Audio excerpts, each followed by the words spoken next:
etika, yaitu perilaku pelanggaran sebagai perbuatan tercela.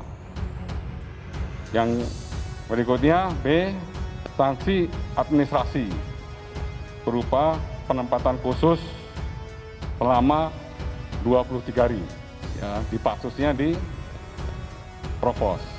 Kemudian yang kedua adalah pemberhentian tidak dengan hormat dari anggota kepolisian. Kompolnas mendorong tindakan tegas yang dilakukan oleh tim khusus Polri dalam hal ini melakukan pemeriksaan kode etik terhadap 7 orang yang dianggap melakukan obstruction of justice. Sidang Komisi Kode Etik Polri itu yang menentukan pelanggaran etika profesinya sampai sejauh mana bobot pelanggaran itu.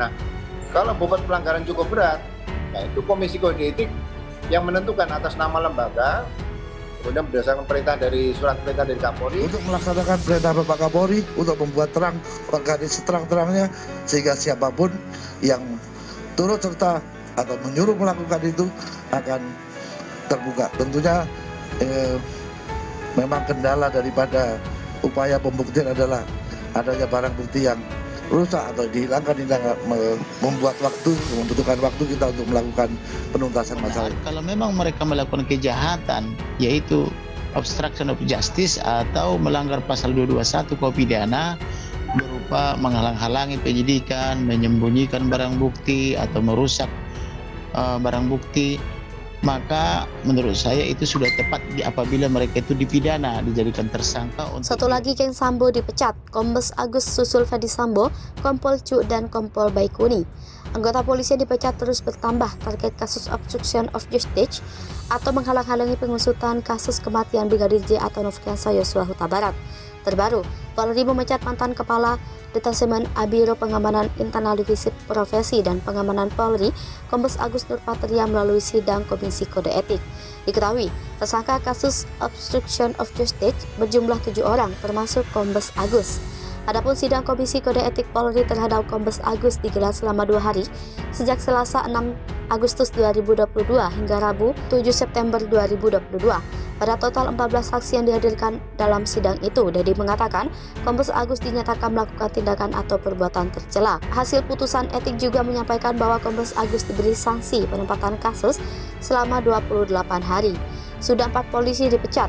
Polri memecat mantan Kepala Detasemen Biro Pengamanan Internal Divisi Profesi dan Pengamanan Polri, Kombes Agus Nurpatria melalui sidang kode etik. Dari 7 tersangka, 4 polisi sudah dipecat melalui sidang etik. Mereka adalah 1 mantan Kadif Propam Polri Irjen Ferdi Sambo, 2 mantan PS Kasubagriksa Bagak Etika, Prof Divisi Propam Polri Kompol Baikuni Wibowo, 3. Kompol Cu Putranto selaku mantan PS Kasubagaudit Bagak Etika Prof Divisi Propam Polri, 4. Kombes Agus Nurpatria selaku mantan Kepala Detasemen Biro Pengamanan Internal Divisi Profesi dan Pengamanan Polri menunggu sidang etik. 5. Brigjen Hendra Kurniawan selaku mantan Karopaminal Divisi Propam Polri. 6. AKBP Arif Rahman Arifin selaku mantan Wakadain B Biro Paminal Divisi Propam Polri. 7. Mantan Kasubnit 1 Subdit 3 Ditipidum Bareskrim Polri AKP Irfan Widianto. Ketujuh anggota polisi tersebut tersangka obstruction of justice melakukan upaya perusakan barang bukti, handphone, hingga closed circuit television. Lagi-lagi ajukan banding. Sama dengan Ferdi Sambo, Kompol Baikuni Wibowo, dan Kompol Cu Putranto, Kombes Agus Nurpatria dan juga mengajukan banding kepada Komisi Sidang Etik Profesi Polri atas putusan pemecatan atau PTDH tersebut. Pengakuan istri Ferdi Sambo bersama Brigadir J di kamar, Refli Harun Diamalu, terkait kasus pembunuhan Brigadir J, pihak kepolisian telah menetapkan sejumlah tersangka. Tersangka dalam pembunuhan Brigadir J diketahui terdapat 5 orang dan satu-satunya wanita adalah istri Ferdi Sambo, Putri Chandrawati. Berikut nama-nama tersangka kasus kematian Brigadir J. Mereka adalah Barada Richard Eliezer atau Baradae, Bribka Riki Rizal, Kuat Ma'ruf, Irjen Fedy Sambo dan istri Putri Candrawati. Dikutip dari seputar Rangsel dengan judul Istri Fedy Sambo akui hal ini dengan Brigadir J di kamar, Refli Harun dia ingin. Terbaru, Putri Candrawati diketahui memberikan 3 keterangan yang berbeda terkait motif di balik pembunuhan Brigadir J. Dalam keterangan yang pertama, istri Fedy Sambo itu mengaku dilecehkan oleh Brigadir J. Pada wawancara yang kedua, Putri Candrawati kembali mengubah keterangannya. Ia mengaku Brigadir J tiba-tiba masuk ke kamar dan melucuti pakaiannya ketika berada di Magelang, Jawa Tengah. Sementara dalam keterangan yang ketiga, Putri Candrawati mengungkapkan adanya kontak fisik antara dirinya dengan Brigadir J di kamar. Mendengar pengakuan istri Fedy Sambo itu, ahli hukum tata negara Refli Harun menduga ada upaya untuk membuat skenario agar hukuman Pasutri itu diringankan. Meski demikian, Refli Harun tidak menampik kemungkinan bahwa Putri Candrawati merasa malu untuk mengungkapkan motif dewasa di balik pembunuhan Brigadir J. Hal ini terlihat ketika ia terus-menerus mengatakan malu kepada petugas Lembaga Perlindungan Saksi dan Korban yang mewawancarainya. Lebih lanjut, mantan staf ahli Mahkamah Konstitusi itu mencurigai adanya kemungkinan bahwa Brigadir J dan istri Fedy Sambo memang memiliki hubungan yang sangat dekat. Namun, ia merasa heran dengan kedekatan antara keduanya. Bukan tanpa alasan, selama ini Putri Candrawati diketahui telah menganggap Brigadir J sebagai anaknya sendiri. Mantan Komisaris Utama PT Jasa Marga itu pun kembali menyinggung kemungkinan motif istri Fedy Sambo memberikan keterangan yang berbeda-beda terkait kasus Brigadir J. Menurutnya, kebenaran terkait motif pembunuhan Brigadir J nantinya akan terungkap. Kemudian, ia menyebut motif dewasa di balik pembunuhan Brigadir J menggelikan.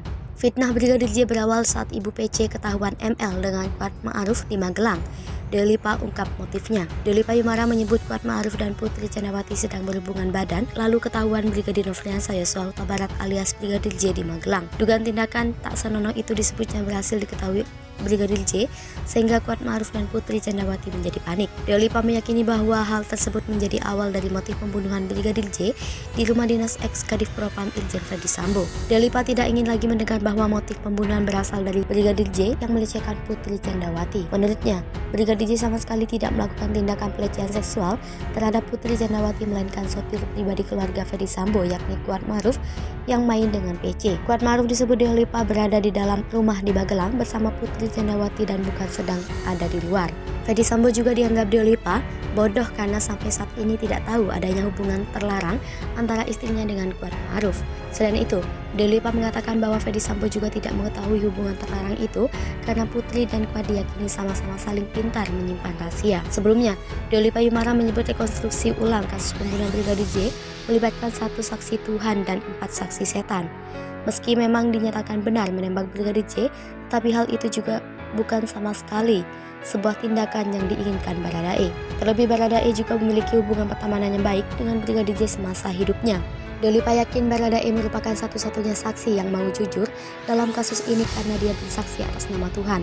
Sementara Putri Candrawati, Fedy Sambo, Bribka Riki, dan Kuat Ma'ruf memiliki kebohongan yang jelas dan mereka tutup-tutupi. Lalu Delipa sudah tidak lagi mempercayai skenario-skenario yang dibuat keempat tersangka karena banyak kebohongan yang sudah terungkap jelas ke publik.